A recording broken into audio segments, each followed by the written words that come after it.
இப்ப தலைவர் பெரம்பலூர் குளத்தூர் வர்றார். குளத்தூர் வரும்போது நெரிசல் தாங்க முடியல. நீங்க பார்த்திருப்பீங்க அந்த வீடியோவை. தலைவர் வந்து ஆண்டவே வரும்போது அவருடைய வாகனம் இப்படி வருது. அவர் வர அதே ரோட்ல எதிர் திசையில அரசு பேருந்து வருது.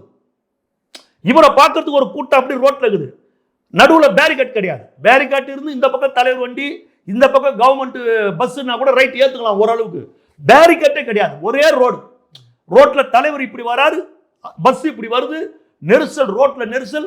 பப்ளிக் தலைவரை பார்க்கறோம், பஸ் டிரைவரும் தலைவரை பார்க்கறோம், பஸ்ல உட்கார்ந்து இருக்கிறவனும் தலைவரை பார்க்கறோம், பஸ் டிரைவர் தலைவரை பார்த்துன்னு மூவ் பண்றான். இப்போ ஏதாவது அசம்பாவிதம் நடந்தது. இப்போ தலைவரை பார்த்துன்னு இவன் பின்னாடி வரான், இவன் மூவ் பண்றான் பஸ்ஸை. என்ன ஆகும்? இதை தலைவர் கவனிக்கிறாரு. என்ன நடக்குது? அங்க இருக்கிற பப்ளிக்கை சொல்லியிருக்கிறாங்க, இத்தனை பஸ் வந்ததே கிடையாது, நாங்க பஸ்ஸுக்காக காத்து இருப்போம், பஸ்ஸே வராது. இன்னைக்கு என்ன டெப்போ இருக்கிற மாதிரி, அப்படியே டெப்போல இருக்கிற மாதிரி பஸ் அணிவகுத்து நிற்குது. ஆள் இல்லாத ஆம்புலன்ஸுங்க வரிசை கட்டி நிற்குது.